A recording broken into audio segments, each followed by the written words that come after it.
Hello everyone, நான் Madan Gowri and hello my dear MG squad. Iran வந்து மொத்த உலகத்தையும் இன்க்ளூடிங் இந்தியா, அமெரிக்கா ஒரு கண்ட்ரியை விச்ச விடாம அத்தனை கண்ட்ரியும் ஒரு ஒரு எல்லா கண்ட்ரியுமே ஒரு ஷாக் கொடுத்திருக்காங்க. என்ன ஷாக் கொடுத்திருக்காங்க தெரியுமா? அதுவும் இந்தியா கிட்டயே அந்த ஷாக்க கொடுத்திருக்காங்க. இன்னைக்கு வீடியோல உங்ககிட்ட டீடைலா சொல்ல போறேன். இவ்வளவு நாள் நம்ம என்ன நினைச்சிட்டு இருந்தோம்னு பாத்தீங்கன்னா, ஈரானுக்கு வந்து இவ்வளவு தூரம் தான் எட்டும். இந்த டிஸ்டன்ஸ் தான் எட்டும். இந்த இடத்துக்குள்ள யார் வந்தாலும் பஞ்ச் பண்ணுவாங்கன்னு நினைச்சிட்டு இருந்தோம். பட் இப்போ ஈரான் என்ன பண்ணிருக்காங்கன்னா, இந்த தூரம் இல்லடா, உன் வீட்டுக்கு வந்து உன்னையவே அடிக்க முடியும்னு சொல்லிட்டு அமெரிக்காவுக்கு காமிச்சிருக்காங்க. லிட்டரலா அமெரிக்காவோட நிலப்பரப்பு, அமெரிக்கன் லேண்ட ஈரான் டார்கெட் பண்ணி ஒரு அடி அடிச்சிருக்காங்க. சாதாரண விஷயம் இல்லங்க. ஒரு மிகப்பெரிய சம்பவத்தை ஈரான் செஞ்சிருக்காங்க. இந்தியாவும் இதுல ஷாக் ஆகிறதுக்கான காரணம் என்னங்கிற எல்லா விஷயத்தையும் நான் உங்ககிட்ட இப்ப டீடைலா சொல்ல போறேன். இந்த போர் வந்து இவ்வளவு நாள் மிடில் ஈஸ்ட்ல நடக்கிற போர்னு சொல்லிட்டு இருந்தோம்ல, we are wrong. The war just got bigger. இது உலக அளவுல நடந்துட்டு இருக்கக்கூடிய ஒரு போரா மாறிட்டு இருக்குது. உலக போர்னு சொல்லல, பட் உலக அளவுல எல்லா கண்ட்ரீஸுமே இன்வால்வ் ஆகுற அளவுக்கு இந்த போர் பெருசாயிட்டு இருக்குது. என்ன நடந்துட்டு இருக்குது? ஈரான் பண்ண அந்த பெரிய சம்பவம் என்னங்கறத தான் இன்னைக்கு நான் உங்ககிட்ட இந்த வீடியோல டீடைலா சொல்ல போறேன். பட் அத பார்க்க ஆரம்பிக்கிறதுக்கு முன்னாடி இந்த மாதிரி மிடில் ஈஸ்ட் பிரச்சனை இன்னைக்கு பத்தி எரிஞ்சிட்டு இருக்குது. வேர்ல்ட் ஃபுல்லா எல்லாருமே இத பத்தி தான் பேசிட்டு இருக்காங்க. நம்ம சாப்பிடுற சாப்பாட்டுக்கு யூஸ் பண்ற கேஸ்ல இருந்து நம்ம வண்டியில போகிறதுக்கு யூஸ் பண்ற பெட்ரோல் டீசல் வரைக்கும் எல்லா விலையுமே இன்கிரீஸ் பண்ணி விட்டுட்டு இருக்கிறது இந்த ஈரான் போர் தான். அங்க என்ன நடந்துட்டு இருக்குங்கறத நீங்க டெய்லி தெரிஞ்சுக்கணும் அப்படின்னு நினைச்சீங்கன்னா இந்த சேனலை சப்ஸ்கிரைப் பண்ணி MG ஸ்குவாட்ல சேருங்க. நான் டெய்லி அங்க என்ன நடந்துட்டு இருக்குங்கிற காம்ப்ளிகேட்டட் சப்ஜெக்ட்ஸை முடிஞ்ச அளவுக்கு டீடைல்டா எக்ஸ்பிளைன் பண்ணி உங்ககிட்ட வந்து சேர்த்துடுறேன். நீங்க அதை தெரிஞ்சுக்கணும்னு நினைச்சீங்கன்னா சப்ஸ்கிரைப் பண்ணீங்கன்னா தான் யூடியூப் வந்து உங்ககிட்ட அந்த வீடியோ காமிக்கும். எனிவே இப்போ என்ன நடந்துட்டு இருக்குங்கிறத சொல்ல ஆரம்பிக்கிறேன். முதல் விஷயம் என்ன அப்படின்னு பாத்தீங்கன்னா, இவ்வளவு நாள் மொத்த வேர்ல்டும் என்ன நம்பிட்டு இருந்துச்சுனா, இன்ஃபேக்ட் ஈரானே என்ன சொல்லிட்டு இருந்தாங்கன்னா, எங்க கிட்ட இருக்கக்கூடிய ballistic மிசைல்ஸோட ரேஞ்ச் வந்து 2000 கிலோமீட்டர் அப்படின்னு சொல்லிட்டு, ballistic மிசைல் அப்படின்னு சொல்லப்படக்கூடிய இந்த மாதிரி ஏவுகணைகள் வந்து எவ்வளவு தூரம் போகுது அப்படிங்கிறது தான் அதோட ஸ்ட்ரென்த். இந்த ஏவுகணை முன்னாடி வந்து நம்ம எதனாலும் வார்ஹெட்டா வைக்கலாம். அதாவது அது முன்னாடி எந்த குண்டனாலும் வச்சுக்கலாம். அதை கொண்டு போய் போடுறதுக்கு ஒரு மிசைல் வேணும் கரெக்ட்டா, ஒரு ராக்கெட் வேணும் கரெக்ட்டா. அது எவ்வளவு தூரம் போகுங்கிறது. ஃபார் எக்ஸாம்பிள் ரொம்ப பேசிக்காவே ஆரம்பிப்போம். நம்ம தீபாவளி வைக்கிறோம். தீபாவளி அப்போ வந்து வெடி வச்சோம்னா அது எவ்வளவு தூரம் போகும்? 10 மீட்டர், சில இது வந்து ஒரு 50 மீட்டர், சில இது வான வேடிக்கை மாதிரி ஒரு 100 மீட்டர் போய் வானத்துல புஷ்னு வெடிக்கும் கரெக்ட்டா. ஒவ்வொன்னுக்கும் ஒரு கெபாசிட்டி இருக்குது. இந்த ராக்கெட்ட பாத்தீங்கன்னா இது இவ்வளவு தான் போகும்னு சொல்லிடலாம். ஒரு பெரிய ராக்கெட் இருந்துச்சுனா இது வானத்துல போய் வெடிக்கும் அப்படின்னு நம்ம ஒன்னு சொல்லுவோம். அதே மாதிரி கண்ட்ரீஸ்குள்ளேயுமே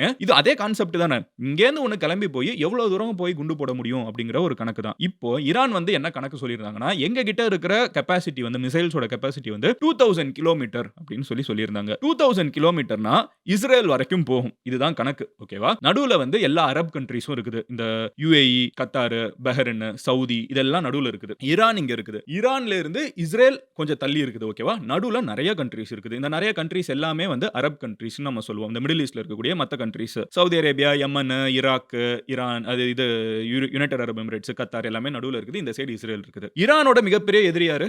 இஸ்ரேல். இஸ்ரேலோட மிகப்பெரிய எதிரி யாரு? ஈரான். இவங்க ரெண்டு பேருமே வந்து இஸ்ரேல் நினைச்சா ஈரான் அடிக்க முடியும். ஈரான் வந்து என்கிட்ட 2000 கிலோமீட்டர் கெபாசிட்டி இருக்குது, நான் நினைச்சா உன்னை அடிச்சிருவேணும்னு சொல்லிட்டு இருந்தாங்க. ஓகேவா? இதனால வேர்ல்ட் ஃபுல்லா என்ன நினைச்சுக்கிட்டோம் அப்படின்னு பாத்தீங்கன்னா, ஈரான்னால இஸ்ரேல் வரைக்கும் தான் அடிக்க முடியும் அப்படின்னு நினைச்சிட்டு இருந்தோம். அவங்களோட கெபாசிட்டி அவ்வளவுதான்ப்பா. அவங்க கிட்ட இருக்கிற ராக்கெட் வந்து இவ்வளவு தூரம் தான் போகும். அதாவது நீங்க வீட்ல தீபாவளிக்கு வெடி வாங்குறீங்க. இந்த ராக்கெட் இவ்வளவு தான் போகும் நம்ம கணக்கு போட்டுருப்போம்ல. திடீர்னு உங்க அப்பா வீட்டுக்குள்ள இருந்து இன்னொரு ராக்கெட் எடுத்துட்டு வராங்க. அந்த ராக்கெட்டை வச்சு, டேய் இது இவ்வளவு தூரம் இல்லடா, இது அதையும் தாண்டி எவ்வளவு பெருசா போய் பயங்கரமா வெடிக்குதுன்னு காமிச்சா எப்படி இருக்கும்? ஓ, இது நம்ம வீட்ல இருந்துச்சா நம்மளுக்கே ஜெர்க் ஆகும்ல. அந்த மாதிரி இப்போ ஈரான் வந்து ஒரு பெரிய சம்பவத்தை செஞ்சிருக்காங்க. என்ன பண்ணிருக்காங்கன்னு பாத்தீங்கன்னா, அவங்களோட டிஸ்டன்ஸ் 2000 கிலோமீட்டர் இஸ்ரேல் வரைக்கும் கிடையாது, 4000 கிலோமீட்டர் அவங்களால போக முடியும். அவங்க நினைச்சாங்கன்னா லண்டன் அடிக்க முடியும். அவங்க நினைச்சாங்கன்னா ரோம் அடிக்க முடியும். அவங்க நினைச்சாங்கன்னா பாரிஸ் அடிக்க முடியும்.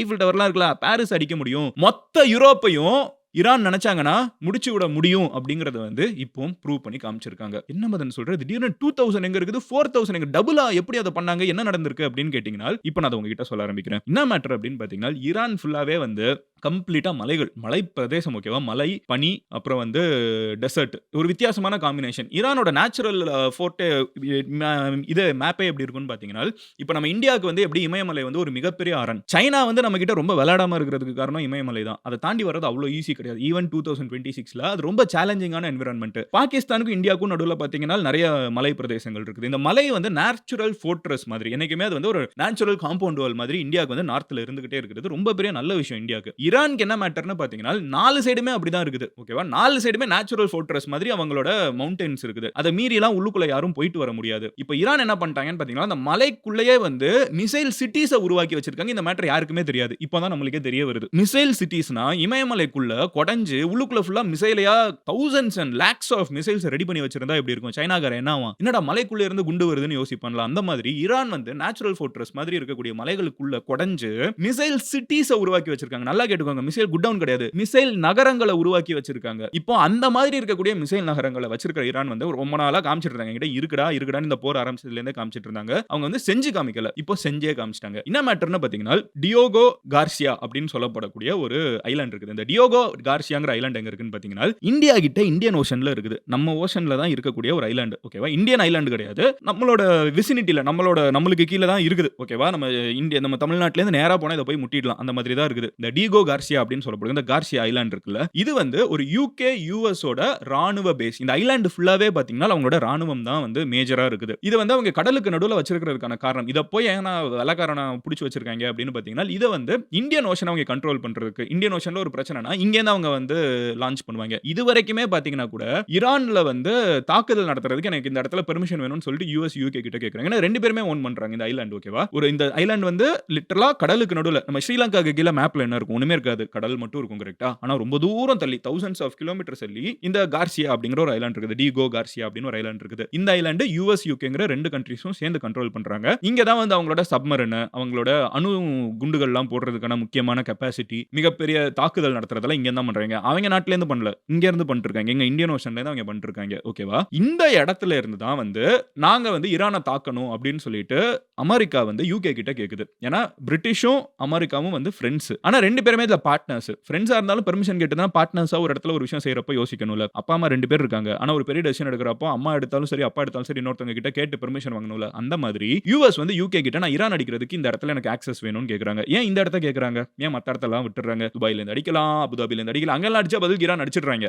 இது வந்து நல்ல இந்தியன் ஓஷன்ல இருக்குது. அவங்களுக்கு சம்பந்தமே இல்ல. நல்ல 4000 கிலோமீட்டர் தள்ளி இருக்குது. இங்க இருந்து நான் அடிக்கிறேன். எனக்கு பெர்மிஷன் தா அப்படின்னு சொல்லி கேக்குறாங்க. யுகே வந்து இந்த போர்ல நம்ம இன்வால்வ் ஆகணுமா? சரி ஓகே. இங்க இருந்து நம்ம அடிக்க தான் முடியும். அவனால பதிலுக்கு நம்மளால அடிக்க முடியாதுல்ல. இங்க இருந்தா நீ அடிச்சுக்கோன்னு பெர்மிஷன் கொடுத்த 10வது நிமிஷம் ஈரான் வந்து முடிவு பண்ணிடுறாங்க அந்த இடத்த அடிக்கணும்னு. அவங்களோட கெபாசிட்டி 2000 கிலோமீட்டர் தான் நம்ம நினைச்சிட்டு இருக்கப்போ அது அப்படியே டபுள் பண்ணி 4000 கிலோமீட்டர் தள்ளி இருக்கக்கூடிய அமெரிக்காவும் சரி, இஸ்ரேலும் சரி, யுகேவும் சரி, வேர்ல்டுல ஏன் இந்தியா கூட யாருமே நினைச்சு பார்க்கல ஈரான்னால இவ்வளவு தூரம் அடிக்க முடியும்னு. அந்த இடத்தை நோக்கி லான்ச் பண்ணிட்டாங்க. ஆல்ரெடி முடிஞ்சிருச்சு. 2 ஏவுகணைகள். ஓகேவா? 2 மிசைல். ரெண்டுமே வந்து இந்த டிகோ கார்சியா அப்படின்னு சொல்லப்படக்கூடிய இந்த ஐலாண்டை நோக்கி அடிச்சிருக்காங்க. ஒன்னு போற வழியிலேயே விழுந்துருச்சு அப்படிங்கிறாங்க. ஈரான் என்ன சொல்றாங்கன்னா நாங்க இன்டென்ஷனலா உள்ள வச்சோம். நாங்க வந்து அதை தாக்கணும்னு நினைக்கல. எங்களால முடியும் தான் நாங்க காமிக்கிறோம்ங்கறாங்க. ரெண்டாவது வந்து இன்னொரு அமெரிக்க கப்பல் வந்து தகர்த்தி தண்ணிக்குள்ள தள்ளி விட்டுருச்சு. போய் அதை அடிக்காம. அதுவும் சொல்றாங்க ஈரான் எங்களுக்கு அந்த கப்பல் நிக்குதுன்னு எங்களுக்கு தெரியும். எங்களோட கோல் வந்து உங்களை அடிக்கிறது கிடையாது. நீ என்னை அடிச்சேனா என்னால உன்னை பதில் அடிக்க முடியும்னு காமிக்கிறது. இந்த டிஜோ கார்சியாவை அடிக்கிறதோட அச்சீவ்மெண்ட் என்ன அப்படின்னு பாத்தீங்கன்னா 4000 கிலோமீட்டர் அவங்க அடிக்க முடியும்னு காமிக்கிறாங்கல்ல. லிட்டரலா இது என்ன ஆகுதுன்னா இந்த மிசைல் வந்து எர்த்தை விட்டு அட்மாஸ்பியரை விட்டு வெளியே போய் ஸ்பீட் எடுத்து மறுபடியும் உள்ளுக்குள்ள போய் அடிக்குது. இது ஒரு பயங்கரமான கெபாசிட்டி. ஓகேவா? Unbelievable technology. இந்த டெக்னாலஜியை ஈரான் உருவாக்கி வச்சுக்கிட்டு இவ்வளவு நாள் வச்சிருக்காங்க. இந்த புதுப்பேட்டை படத்துல ஒன்னு இருக்கும் தெரியுமா? திடீர்னு உள்ளுக்குள்ள இருந்து கத்தி எடுத்து வெளியே காமிப்பான். ஏய் இத வச்சுட்டாடா என்கிட்ட இவ்வளவு நேரம் அடி வாங்கிட்டு இருந்தாங்கற மாதிரி ஒரு மொமெண்ட் இது. இத ஈரான் கையில இருக்குதுன்னு இப்போதான் காமிக்கிறாங்க. இட் ஆக்சுவலி மீன்ஸ் அவங்க இப்ப ஈரானோட ரேஞ்ச்ல மொத்த இந்தியாவும் உழுகுது, ஸ்ரீலங்கா உழுகுது, பாகிஸ்தான் உழுகுது, பங்களாதேஷ் உழுகுது, சைனால போர்ஷன்ஸ் உழுகுது, கசக்ஸ்தான், கிர்கிஸ்தான் எத்தனலாமோ கண்ட்ரீஸ் இருக்குது. இந்த சைடு எல்லாம் நம்ம சைடு எல்லாம் நம்ம ஃப்ரெண்ட்ஸ் ஆனா ஓகேவா? ஈரான் நம்மளெல்லாம் கை வைக்க மாட்டாங்க. நம்மலாம் ஈரானோட ஃப்ரெண்ட்ஸ். உலகத்துல எவனுக்குமே எண்ணெய் கொடுக்க மாட்டேன், நான் நேச்சுரல் கேஸை கொடுக்க மாட்டேன்னு சொன்னப்ப நம்மளுக்கு டேங்கர் விடுற கண்ட்ரி. நம்மளுக்கு இது பிரச்சனை கிடையாது. ஆனா அவங்க கிட்ட அவ்வளவு பவர் இருக்குன்னு நம்மளுக்கு இப்போதான் தெரியும். நம்மளுக்கு இது வந்து பிரச்சனை. நம்ம எப்படி இதை பாத்துக்கலாம்னோ நம்ம ஃப்ரெண்ட் கிட்ட இவ்வளவு பவர் இருக்குன்னு நம்ம பார்க்கலாம். ஆனா யாருக்கு பிரச்சனைன்னு பாத்தீங்கன்னா இப்ப பெர்மிஷன் கொடுத்தாங்கல்ல யூகே பிரிட்டிஷர்ஸ், அவங்களுக்கு பிரச்சனை. ஏன்னா இப்போ ஈரான் நினைச்சா லண்டன் அடிக்க முடியும், ஈரான் நினைச்சா பாரிஸ் அடிக்க முடியும், ஈரான் நினைச்சா ரோம் அடிக்க முடியும், ஈரான் நினைச்சா யூரோப்ல இருக்கக்கூடிய எந்த இடத்தனாலும், போலாந்து, வார்சா, நீங்க வந்து ஈவன் உக்ரைன், சர்பியா, எத்தனை கண்ட்ரினாலும் அடிக்கலாம். ஏன்னா அவங்க கிட்ட அவ்வளவு பவர் இருக்குது. கிரீஸ் எங்கனாலும் அடிக்கலாம், ஏத்தன்ஸ் அடிக்கலாம், என்னனாலும் அவங்க அடிக்கலாம். அவ்வளவு தூரத்துக்கான கெபாசிட்டி இருக்குதுன்னு இப்போ தான் உலகத்துக்கிட்ட காமிக்கிறாங்க. இப்போ தான் அந்த கத்தியை வெளியெடுத்து காமிக்கிறாங்க. இவ்வளவு நாள் இந்த கத்தியை உள்ள சொருவி வச்சுட்டு தான் அடி வாங்கிட்டு இருந்திருக்காங்க. இதுதான் இவ்வளவு நாள் ஈரான் பண்ணிருக்காங்கன்னு யாருக்குமே தெரியல. உண்மையிலேயே இந்த சூப்பர் ஸ்டாரோட ஒரு மீம் டெம்ப்ளேட் இருக்குல்ல, ஒரு செகண்ட் தலை சுத்தி போயிடுச்சு. அந்த மாதிரி தான் எல்லாருக்குமே இருக்குது. என்னடா இதை வச்சுட்டு இருக்காங்க, இவ்வளவு நாள் இவ்வளவு பெரிய கத்தியா அவங்க கிட்ட இருக்குதுன்னா எல்லாருக்குமே ஆச்சரியம். இதை வந்து ஈரான் வந்து இப்போ டிஸ்ப்ளே பண்ணி காமிச்சிருக்காங்க. பண்ணது மட்டும் இல்லாம ஒரு ஸ்டேட்மெண்ட்டும் கொடுக்குறாங்க. இது வந்து ஒரு பாஸ் மூவ். ஈரானோட ஃபாரின் மினிஸ்டர் என்ன சொல்றாருன்னு பாத்தீங்கன்னா பிரிட்டிஷ் பிரைம் மினிஸ்டர் வந்து அந்த ஐலாண்ட்ல எங்களை தாக்குறதுக்கான பெர்மிஷன் கொடுத்திருக்க கூடாது. இன்ஃபேக்ட் பிரிட்டிஷ் மக்களுக்கே இதுல இன்ட்ரெஸ்ட் கிடையாது. ஆனா நீங்க இத பண்ணதுனால பிரிட்டிஷ் மக்களோட உயிரை வந்து நீங்க ரிஸ்க் எடுக்கிறீங்க. அதுக்கு அர்த்தம் என்னன்னு பாத்தீங்கன்னா நீ உன் இடத்துல இருந்து என்னை அடிச்சேன்னா நான் பதிலுக்கு லண்டனை அடிப்பேன், பிரிட்டனை அடிப்பேன், யூகேவை அடிப்பேன் அப்படிங்கறத வந்து இன்டைரக்டா ஈரான் வந்து பப்ளிக்கா வேர்ல்டே பாக்குற மாதிரி சொல்லியிருக்காங்க. அண்ட் திஸ் இஸ் நாட், இது வந்து ரொம்ப பெரிய பிரச்சனை. ஏன்னா நிறைய பேர் என்ன நினைச்சிட்டு இருந்தோம், இது மிடில் ஈஸ்ட் பிரச்சனை, இது ஸ்ட்ரெய்ட் ஆஃப் ஹோர்முஸ் 30 கிலோமீட்டர் பிரச்சனை. No, this is much bigger. This is becoming முதல்ல ஈரான் வர்சஸ் அமெரிக்கான் இருந்துச்சு. முதல்ல ஈரான் மொத்த கதையை யோசிச்சு பாருங்களேன். முதல்ல ஈரான் வர்சஸ் இஸ்ரேல். ஈரான் அடிக்கிறாங்க. இஸ்ரேல் என்ன பண்றான், ஈரானை கூப்பிட்டு வராங்க, அமெரிக்காவை கூப்பிட்டு வராங்க. Iran versus America and Israel என்ன பண்றான், ஈரான் 2 பேரையும் அடிக்கிறான். அப்புறம் என்ன பண்றாங்க, அவங்க சுத்தி இருக்கக்கூடிய எல்லா அரப் கண்ட்ரீஸையும் யூஸ் பண்ணி ஈரான் அடிக்கிறாங்க. ஈரான் என்ன பண்றாங்க, சுத்தி இருக்கிற அரப் கண்ட்ரீஸ் அத்தனை பேரையும் அடிக்கிறாங்க, அமெரிக்கா அடிக்கிறாங்க, இஸ்ரேல் அடிக்கிறாங்க. யோசிச்சு பாருங்க, ஒரே நேரத்தில் ஈரான் வந்து 13-14 கண்ட்ரீஸ் அடிச்சிட்டு இருக்காங்க. 13-14 கண்ட்ரீஸ்ல இருந்தும் ஈரான் மேல தாக்குதல் நடந்துட்டு இருக்குது. அடுத்து என்ன நடக்குது, இது பத்தாது, எனக்கு இன்னும் ஈரான் அடிக்கிறதுக்கு ஆட்கள் வேணும்னு சொல்லிட்டு அவங்க வந்து பிரிட்டனை கூப்பிட்டு வராங்க, பிரான்ஸை கூப்பிடுறாங்க, எல்லா பெரிய கண்ட்ரி யூரோப்பையே மொத்த உள்ள இறக்கலான்னு பார்த்தா ஈரான் இப்போ தான் அந்த கத்தி எடுத்து காமிக்கிறாங்க, நான் அவனையும் அடிக்க முடியும் அப்படின்னு காமிச்சிருக்காங்க. This is becoming a huge வார். சீரியஸா நம்ம இவ்வளவு பெருசாகும் யாரும் நினைக்கல. உண்மையிலே ஈரான் கிட்ட இவ்வளவு பவர் இருக்குன்னு நான் மோஸ்டா வந்து இது வரைக்கும் இந்த உக்ரைன் ரஷ்யா வாரை வந்து ஒரு 3 இயர்ஸ் நம்ம ஃபாலோ பண்ணியிருக்கோம். இந்தியா பாகிஸ்தான் ஆபரேஷன் சிந்தூர் நம்ம சேனல்ல அவ்வளவு வீடியோஸ் போஸ்ட் பண்ணியிருக்கோம். இதெல்லாம் பார்த்து எனக்குமே ஒரு ஐடியா வர ஆரம்பிச்சு, வார்னா இப்படிதான் நடக்கும், இப்படிதான் பண்ணுவாங்கன்னு. ஏன்னா ஒரு 3 வருஷமா நம்ம இதே தானே பேசிட்டே இருக்கோம். அதை பார்த்து நம்மளுக்கு ஒரு பேட்டர்ன் வந்துரும்ல. படிக்கவே தெரியலனா கூட ஸ்கூலுக்கு நம்ம டெய்லி போயிட்டு வந்தா பார்த்து ஒரு ஐடியா வந்துரும்ல. அந்த மாதிரி இதை பார்த்து இதுதான் பண்ணுவாங்கன்னு யோசிச்சுட்டு இருக்கப்போ seriously Iran has pulled something absolutely out of box. யாருமே எதிர்பார்க்கல 4000 கிலோமீட்டர் மிசைல் அவங்க கிட்ட வச்சிருப்பாங்கன்னு. அதை வச்சிருக்காங்க. இப்போ பெரிய கேள்வி என்னன்னு பாத்தீங்கன்னா, ஈரான் கிட்ட இவ்வளவுதான் இருக்கா, இல்ல இன்னும் 10,000 கிலோமீட்டர் போறது இருக்கா தெரியல. ஏன்னா அவங்க 2000 தான் என்கிட்ட இருக்குதுன்னு இவ்வளவு நாள் காமிச்சிட்டு இருந்தாங்க. இப்பதான் 4000 இருக்குதுங்கிறதே வெளியே சொல்றாங்க. அவங்களுக்கு ஒரு பிரச்சனைன்னு வர்றப்போ, அப்போ ஈரான் நினைச்சா இன்னும் தாண்டி எவ்வளவு தூரம் போக முடியும், அவங்களோட கெப்பாசிட்டி என்ன தெரியலையே. இது தெரியலங்கிறது தான் பெரிய பிரச்சனை. ஏன்னா இது அவங்களோட எவ்வளவு தூரம் போக முடியும், அமெரிக்காவே அவங்களால அடிக்க முடியுமா அவ்வளவு பெரிய கெப்பாசிட்டி. ஏன்னா உலகத்தோட மறுபக்கம்,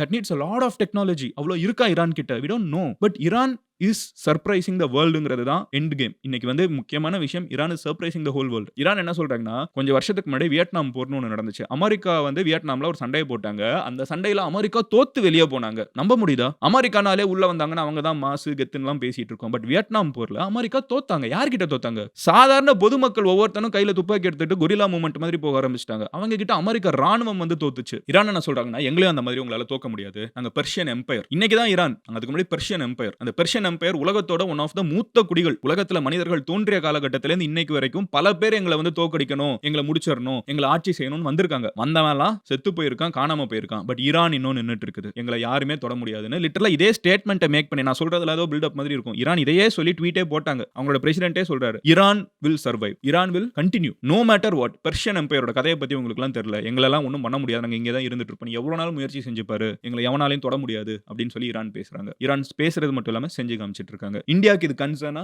எஸ். இன்னைக்கு ஈரான் நம்மளோட ஃப்ரெண்ட்ஸ். ஆனா என்னைக்குமே உலகத்துல இன்னொரு கண்ட்ரினால நம்மளால அடிக்கக்கூடிய கெப்பாசிட்டி இருக்குதுன்னு தெரிஞ்சிச்சுன்னா அது நம்மளுக்கு ஒரு பிரச்சனை தான். It's a matter of concern. இது ஒரு பிரச்சனை, ப்ராப்ளம்னு சொல்ல மாதிரி it's a matter of concern. நம்ம இதை தெரிஞ்சு வச்சுப்போம். இது நம்மள இன்னமும் நம்மளுக்கும் வந்து ஒரு கிளாஸ் வைக்குது. which means நம்ம இவ்வளவு நாள் இந்த போர்ல இன்வால்வ் ஆகல, இனிமே கண்டிப்பா இன்வால்வ் ஆக கூடாதுன்னு ஒரு ரீஅஷூரன்ஸ் கிடைக்குது. நல்ல வேலைக்கு இந்த போர்ல இன்வால்வ் ஆகல. ஏன்னா ஈரான் நினைச்சா இந்தியா அடிக்கலாம், அவங்க கிட்ட அந்த கெப்பாசிட்டி இருக்குது, அடிக்கவே மாட்டாங்க. இப்போதைக்கு இந்த போர்ல அடிக்கவே மாட்டாங்க. ஏன்னா இந்தியாவும் ஈரானும் ஃப்ரெண்ட்ஸ், பெஸ்ட் ஃப்ரெண்ட்ஸா இருக்கும். பட் ஈரான் கிட்ட அந்த கெப்பாசிட்டி இருக்குங்கிறத நம்ம தெரிஞ்சு வச்சுக்கணும்.